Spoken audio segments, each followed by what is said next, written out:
We had to evacuate from the shelter we were reporting from in the last hour because there was a man on a loudspeaker saying that everybody needed to get out now, and we were instructed to put on our masks, which we did.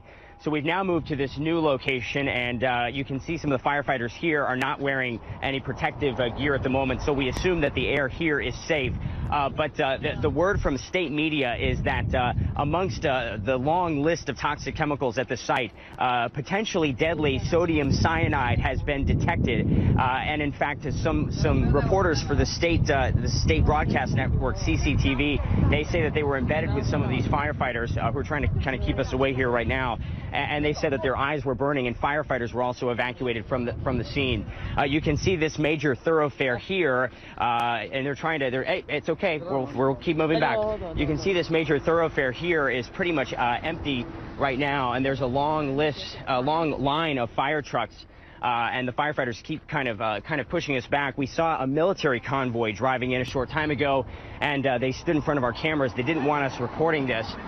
Clearly, this is a sensitive issue for the Chinese government, the reason being that there are a lot of questions about a lack of oversight that allowed this situation to take place, that allowed these chemicals. Please don't touch me. Please don't touch our camera. Please don't touch our camera. We're fine. We're going right over here. There's been a lot of criticism of the government and the way that they've handled this, and any reports about that have been censored here in China. There obviously also are safety issues as well, so we're trying to certainly respect the wishes of the authorities here while also keeping our crew safety in mind. But we do have a right to report and to show people, and we didn't pass through any roadblocks or anything telling us that we couldn't be here. But now you have these firefighters telling us, Natalie, that we need to get away. We're going to stay right here. We're fine right here. Natalie? All right, Will, I know this is a very tense situation. And there he is again trying to cover up our camera, and that you were jostled around earlier on this story. Please don't touch our camera.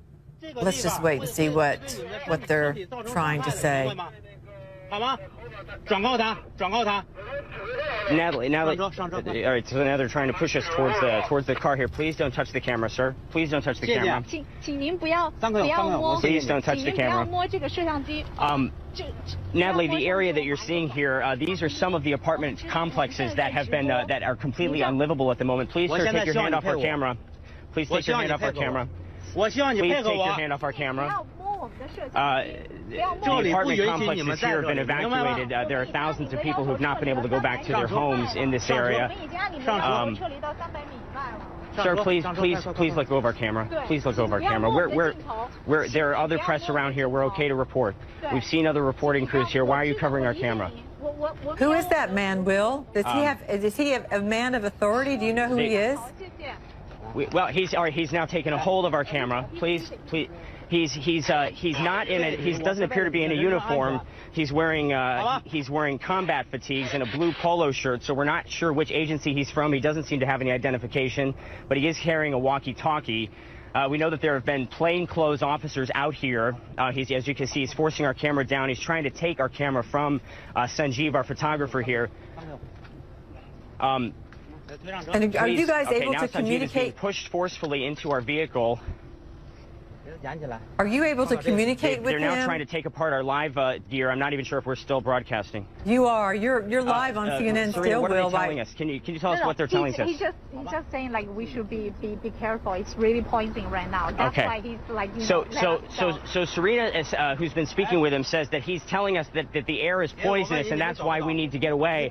And yet you notice that the man himself is not wearing any protective gear, nor are any of the firefighters. So they're trying to get us to leave, and they're getting increasingly agitated because they don't want us pointing our camera towards the blast zone. They're saying that it's for our own safety, yet none of the firefighters around us are wearing protective gear at the moment. So that argument doesn't really seem to hold, that the air in this particular location is unsafe, since none of them are wearing their masks. So we can believe that we're being told that's the reason why they want us to go, but the real reason is that the officials here, and now the police are coming, they don't want the world to see this. Well, as we're going to leave. All right, we get it.